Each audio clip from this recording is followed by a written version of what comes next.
"Stop, thief!" The shout pierced through Pike Place Market in Seattle as Thomas Riley, 68, was caught slipping a withered apple into his bag. The crowd murmured, their whispers laced with contempt for the ragged homeless man clutching an old, faded navy nylon bag. But as the police flipped the dog tag hanging around his neck, the young officer froze, stunned. "You're a SEAL?" Thomas merely whispered, "I used to be somebody." That fleeting utterance unraveled a staggering secret, forcing the entire city to confront its own reflection. Do you dare listen to the story that will forever change how you see a stranger? Under Seattle's relentless drizzle, Thomas Riley crouched beneath a tattered awning in Belltown, his gaunt frame barely shielded by a threadbare jacket. At 68, his silver hair hung in unkempt strands, matted from years without a proper trim, and his eyes, once sharp as a seal's, now carried a quiet resignation. Clutched against his chest was a faded olive-green navy nylon bag, its frayed straps and weathered logo a relic of a life long buried. To the bustling tech workers and tourists of Pike Place Market, Thomas was invisible, a ghost haunting the edges of their vibrant city. For over 15 years, he'd wandered these rain-slicked streets, a familiar yet shunned figure in Seattle's urban tapestry. Unlike others who begged or shouted, Thomas moved with a silent dignity, scavenging aluminum cans and plastic bottles from overflowing bins, trading them for a few coins to buy a scalding cup of black coffee from a corner bodega. Sometimes, a barista at the nearby Starbucks would slip him a day-old scone, a small act of pity for the man who never asked for more. The neighborhood viewed Thomas as a burden, a blemish on Seattle's polished image as a hub of innovation. Shop owners sprayed water on sidewalks where he rested, their hoses hissing with disdain. Teenagers, emboldened by boredom, flung stale fries at him, laughing as he brushed them off without a word. Local police, responding to complaints about vagrants tarnishing Belltown's charm, routinely roused him from makeshift shelters in alleyways, their flashlights cutting through the fog of his existence. Once, an officer had stopped him, eyeing the navy bag suspiciously. "Looks like military gear," he'd muttered, rifling through it only to find a plastic-wrapped photo of a woman and a tarnished dog tag. Thomas offered no explanation, and the officer moved on, unimpressed. To most, he was just another homeless drifter, a relic of failure in a city that celebrated success. Yet, beneath this weathered exterior lay a truth few could imagine. Thomas Riley was no ordinary wanderer. For 25 years, he had served as a chief petty officer in the Navy SEALs, America's elite special forces, executing covert missions in the deserts of Iraq and the mountains of Afghanistan. He'd earned a Silver Star for valor, his name etched in military records for acts of courage that saved lives under fire. Honorably discharged in 2006, Thomas had returned to a world that no longer felt like home. The death of his wife, Elizabeth, in 2008 shattered him. A misdiagnosis by the VA hospital, a heart condition mistaken for stress, had stolen her from him, leaving a wound deeper than any shrapnel. Consumed by grief and untreated PTSD, Thomas rejected his family's outstretched hands, sold their modest Tacoma home, and donated every penny to an orphanage fund Elizabeth cherished. Choosing anonymity over agony, he vanished into Seattle's underbelly, where the rain washed away his past, and the weight of guilt became his only companion. Thomas's life was a study in contrasts. A man trained to survive the harshest battlefields, now scavenged for survival on city streets. He slept in rotating corners behind a dumpster one night, under a shop's overhang the next, careful not to overstay his welcome. His navy bag, a symbol of his former pride, was now a target of suspicion, its faded emblem a riddle no one bothered to solve. The dog tag around his neck, hidden beneath his collar, bore his name and a service number long forgotten by the system that once hailed him. In Belltown's eyes, he was a nuisance, a shadow to be swept away. But in the quiet moments, when he traced Elizabeth's photo with a trembling finger, Thomas clung to a flicker of the man he used to be, a man who once stood tall, who once mattered. In the shadow of Seattle's gleaming skyline, Thomas Riley drifted like a forgotten echo, his existence a stark contrast to the city's pulse of progress. The rain-soaked streets of Belltown, where he scavenged cans under the glow of neon signs, held no memory of the man he once was. Yet, within the worn fabric of his navy nylon bag, Thomas carried fragments of a life that refused to fade entirely. Tucked inside a plastic sleeve, shielded from Seattle's ceaseless drizzle, was a faded photograph of Elizabeth, her smile a beacon from a time when hope still anchored him. Around his neck, hidden beneath a frayed collar, hung a dog tag, its etched name and service number, a silent testament to a past of valor. He never removed it, as if it tethered him to a version of himself the world no longer saw. Thomas's days were a quiet ritual of survival. By dawn, he roamed Pioneer Square, collecting discarded bottles with a precision that hinted at his military discipline. At the Union Gospel Mission's soup kitchen, he lingered longer than most, not for the food but for fleeting moments of human connection. There, he'd share fragments of desert days with a young volunteer, his voice soft but heavy with unspoken stories of sand-swept missions in Afghanistan. These rare glimpses into his past were like cracks in a dam, hinting at a torrent of memories held back by guilt. In 2008, Elizabeth's death had shattered him. A VA hospital's misdiagnosis, mistaking her heart condition for anxiety, had robbed them of time. The betrayal of a system he'd served for 25 years as a Navy SEAL broke his faith. Refusing pensions, medical benefits, and his sister's pleas from Portland, Thomas sold their Tacoma home, donated the proceeds to an orphanage fund Elizabeth loved, and chose the streets. "I failed her," he'd whisper to himself, believing anonymity was his penance. His PTSD, untreated and relentless, haunted him. Nightmares of gunfire and fallen comrades jolted him awake in alleys, his screams startling passers-by who branded him the crazy vet. Residents kept their distance, wary of the man whose gaunt frame and distant gaze seemed unpredictable. Yet, Thomas's humanity shone through in quiet acts of kindness. On a stormy night, he gave his only blanket to a shivering teenager huddled near Pike Place, walking away without a word. Another time, he guided a lost child back to her frantic mother at Westlake Center, his steady hand calming her tears. These moments, unnoticed by most, were like embers glowing beneath ashes, proof of a spirit unbroken despite years of scorn. The dog tag, glinting faintly when his jacket shifted, and his upright posture, even when exhausted, puzzled those who looked closer. A barista once asked about the Navy logo on his bag, but Thomas only nodded, deflecting with a mumble. To Belltown, he was a failure, a drifter who dirtied their streets. But to the few who paused to volunteer, a curious child, his habits betrayed something more. The deliberate steps of a trained operative, the reverence with which he handled Elizabeth's photo, the dog tag he clutched during sleepless nights. These were clues to a life of service, buried under layers of grief and societal neglect.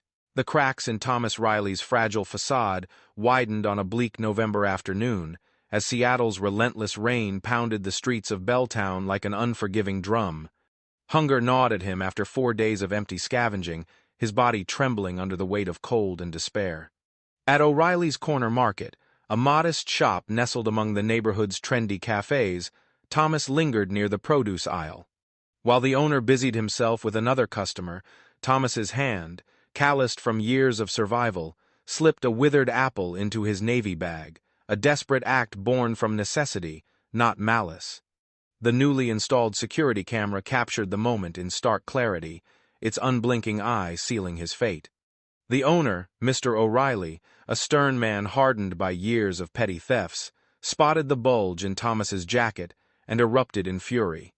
His shout echoed through the store, drawing stares from shoppers who whispered judgments about the disheveled intruder. Thomas didn't flee. He stood rooted, the apple tumbling to the floor as if confessing on his behalf. In that instant, his eyes reflected not defiance, but a quiet plea for understanding, a whisper of the strength that once defined him. Police arrived swiftly, their sirens cutting through the downpour. Officer Ramirez, a young patrolman with a fresh uniform and hesitant demeanor, approached cautiously.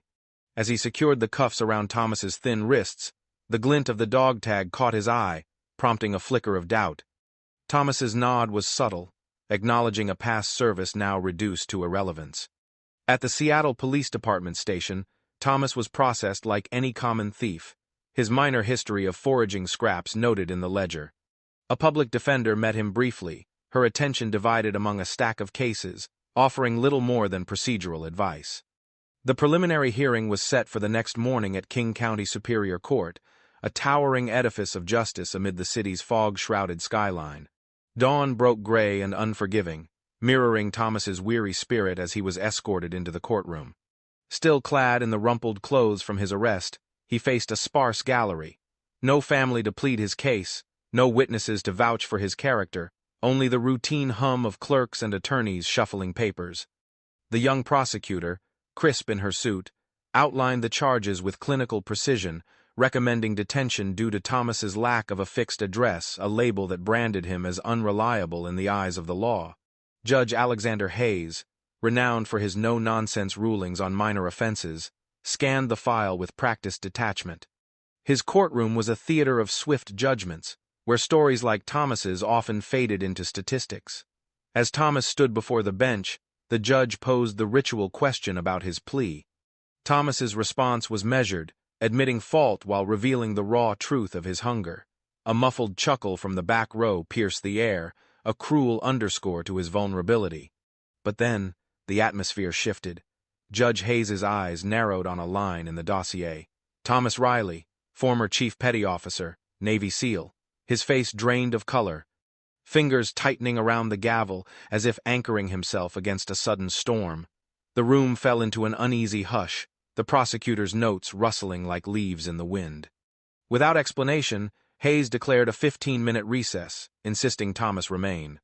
The dog tag, that unassuming emblem from his past, and Thomas's composed demeanor amid humiliation, had ignited a spark of curiosity across the courtroom. Whispers rippled among the onlookers, questioning the enigma of the homeless man who carried himself with an indefinable poise.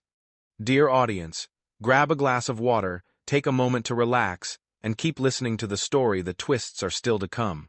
And please drop a comment below letting me know where you're watching from and what time it is for you. It's always a joy to see who's joining us from around the world. Drop a 1 in the comments if you find this story gripping so we can keep bringing you more captivating tales. As the courtroom doors clicked shut behind him, Judge Alexander Hayes retreated to his chambers, the weight of that suspended recess pressing like a gathering storm over Seattle's gray skies. His hands trembled slightly as he unlocked a bottom drawer, retrieving a yellowed photograph that had gathered dust for 2 decades. In the image, a group of Navy SEALs stood resolute against Afghanistan's rugged horizon in 2004, their fatigues dust-caked from endless patrols.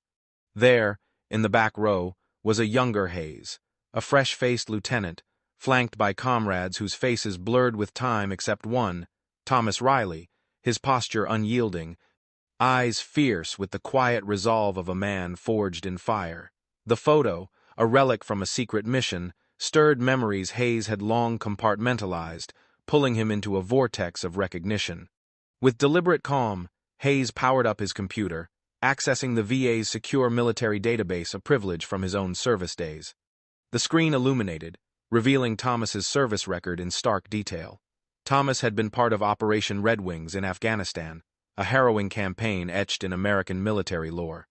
He had earned the Silver Star for extraordinary bravery.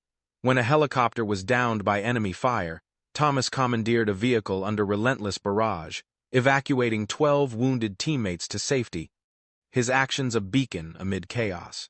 But the true pinnacle lay in a classified report, declassified only recently. During a raid in Kunar province, an IED explosion had left Hayes gravely injured, shrapnel tearing through his leg. Thomas, himself hit by fragments in his calf, had hoisted Hayes onto his back, traversing 3 miles of treacherous mountain terrain, rocky paths slick with blood and sweat, evading sniper fire all the while. "God, it's him," Hayes murmured, the words escaping like a breath held too long. Thomas had refused medical aid until Hayes was stabilized, prioritizing his comrade's life over his own agony. In the haze of that ordeal, Thomas's voice had cut through the pain, a steady encouragement to keep breathing, insisting that Hayes's story was far from over. This revelation crystallized Thomas's true character, a silent sacrifice that echoed the SEAL ethos of never leaving a man behind. Despite the system's betrayal in failing his wife Elizabeth, Thomas had embodied forgiveness, channeling his inner strength from rigorous training that demanded resilience in the face of oblivion. Hayes sat back, the photo trembling in his grasp, as waves of gratitude and regret washed over him. The man he had nearly dismissed as a petty thief was the very hero who had granted him a second chance at life. This transformative moment awakened a profound empathy in Hayes, reshaping Thomas from a faceless vagrant into a symbol of forgotten loyalty. The judge's mind raced through the implications. A decorated seal, reduced to scavenging Seattle's streets, his valor buried under layers of societal neglect and personal grief. Thomas's actions in Kunar weren't just feats of physical endurance. They were testaments to an unyielding spirit, one that had saved lives abroad only to be forsaken at home. The VA's records painted a fuller picture of missions that demanded split-second decisions, of bonds forged in the crucible of war, and of a man who had returned broken, his PTSD a silent enemy more insidious than any insurgent. Hayes closed his eyes, the chamber's silence amplifying the echo of that distant battlefield. Thomas's quiet heroism, now unearthed, demanded reckoning not just for one man, but for the countless veterans lost in America's shadows. The recess ticked away, but in those minutes, a bridge formed between past and present, between indifference and recognition. What would happen when this truth flooded back into the courtroom? A shift that could mend broken systems and heal fractured souls. Don't turn away now, for the redemption unfolding will stir your heart like few stories ever have. The recess ended with a palpable tension hanging in the air of King County Superior Court, as if Seattle's fog had seeped into the chamber, carrying the echoes of Hayes' private revelation. Judge Hayes returned to the bench, his composure regained but his gaze forever altered, now fixed on Thomas with a depth that spoke of debts unpaid. As proceedings resumed, Colonel David Ellis, a retired SEAL from Team 6 who had shared foxholes with Thomas in Afghanistan's unforgiving terrain, took the stand. His testimony unfolded like a long-sealed dispatch from the front lines. Thomas had not only saved Ellis and a dozen others during a brutal ambush, but his pension had been unjustly terminated in 2009 due to a bureaucratic glitch, robbing him of over $300,000 in rightful benefits. The words hung heavy, transforming the courtroom's sterile atmosphere into a sanctuary of reckoning. The prosecutor, her earlier confidence waning under the weight of this new narrative, moved to dismiss the charges, her voice laced with a newfound humility. Hayes, seizing the moment, addressed the gallery directly, his tone shifting from judicial authority to personal vulnerability. He revealed the unbreakable bond forged in Kunar Province, where Thomas had carried him to safety, a debt that had shaped Hayes's path from battlefield to bench. The room fell into a profound silence, broken only by the rustle of shifting seats, then erupted in a murmur that swelled into gasps of awe. In that instant, Thomas transitioned from accused to honored, his weathered frame suddenly illuminated by the light of vindication. Amid the commotion, a door at the back creaked open, and Sophia, Thomas's niece from his estranged family in Portland, stepped forward. Her eyes, brimming with years of searching, locked onto her uncle, bridging the chasm of lost time with a single, tearful glance. The reunion, quiet yet profound, rippled through the onlookers, a testament to the families fractured by war's lingering shadows. Seattle's community responded with an outpouring that mirrored the city's resilient spirit. Local blogs buzzed with headlines, King 5 News dispatched crews to capture the unfolding drama, and crowdfunding campaigns surged past $250,000, donations pouring in from tech entrepreneurs and everyday residents alike, each contribution a silent apology for years of oversight. Mr. O'Reilly, the market owner whose call had ignited this chain, appeared humbled at the courthouse steps, his earlier indignation replaced by remorse. He approached Thomas with bowed head, acknowledging the misjudgment that had seen only a troublemaker where a hero stood. The VA, stirred by the publicity, announced a review of over 1,000 similar cases, pledging reforms to prevent such oversights, a bureaucratic ripple that hinted at systemic healing. Across America, the story spread like wildfire through social media, hashtags trending from coast to coast, as citizens shared tales of overlooked veterans, their voices amplifying Thomas's quiet endurance. In Washington, D.C., senators from Washington state invoked Thomas's ordeal in congressional hearings, citing it as emblematic of the VA's failures and pushing for bipartisan legislation to streamline benefits and address PTSD more compassionately. The narrative resonated deeply with a nation grappling with its obligations to those who served, evoking a collective introspection about honor, sacrifice, and redemption. Communities nationwide organized vigils and fundraisers, turning one man's story into a catalyst for change, where indifference gave way to empathy, and forgotten loyalty found its voice. 6 months after the courtroom storm that reshaped Thomas Riley's life, the Seattle rain fell softer, as if granting him reprieve. Now settled in a modest apartment at Tacoma's Village for veterans, Thomas had found a fragile peace in a home that was his own. The bare walls of his new sanctuary held a quiet reverence, adorned with a trio of framed photographs. Elizabeth, radiant in her wedding dress, frozen in a moment of eternal warmth. His SEAL teammates, dust-streaked and defiant in Afghanistan's harsh glare. And a recent snapshot with Judge Hayes, both men standing shoulder to shoulder at a veteran's ceremony. Their smiles a testament to a bond forged through blood and time. These images were not mere decorations but anchors, grounding Thomas in a past he no longer fled. The city that once scorned him now embraced his story with a fervor that echoed America's restless heart. Thomas shunned the spotlight, declining interviews that clamored for his voice, yet he found purpose in quieter acts. At Tacoma's Lincoln High School, he spoke to students about the weight of PTSD and the pride of military service, his steady gaze and measured words captivating teenagers who saw not judgment but resilience. His presence, once a shadow on Belltown's streets, now inspired, offering hope to those grappling with their own struggles. Each afternoon, Thomas sat on a bench at Gasworks Park, where he'd once huddled against storms. Now, he watched children chase kites across the green, their laughter a stark contrast to the nights he'd shivered there, invisible to the world. The navy nylon bag, once a symbol of his isolation, found a new home in a glass case at the Fort Lewis Military Museum, its faded olive fabric now revered as a relic of redemption.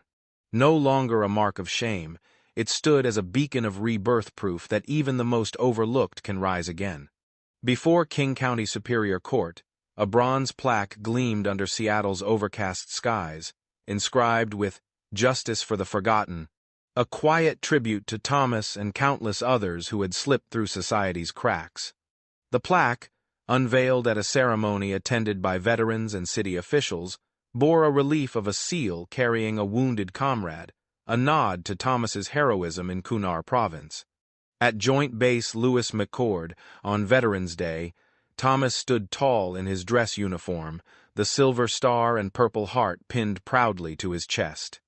His salute, crisp and unwavering, met the gaze of soldiers young and old, a silent acknowledgment of shared sacrifice. The ceremony, bathed in the glow of a rare autumn sun, marked a reclaiming of his identity not as a drifter, but as a hero who had endured. The crowd's applause washed over him, a tide of recognition that cleansed years of neglect. Thomas's journey had sparked a movement. The VA's reforms gained traction, and the Riley Initiative funded legal aid for homeless veterans, ensuring others would not wander unseen. The bag, once kicked aside by passers-by, now carried a new meaning in its museum, display a reminder that heroes do not vanish. They wait, patient and unyielding, for the world to see them anew. Thomas's quiet dignity, reflected in his daily rituals, spoke louder than any headline. He carried Elizabeth's photo in his heart, no longer in a plastic sleeve, finding solace in the life he'd rebuilt. His story, etched into Seattle's conscience, challenged America to honor its own. And you, my dear audience, brace yourselves for the next twist in this jaw-dropping story. So, before you get too cozy, take a moment to like the video and subscribe, but only if you're truly loving what I'm doing here. And drop a comment below, letting me know where you're watching from and what time it is for you. It's always a thrill to see who's joining us from all corners of the globe.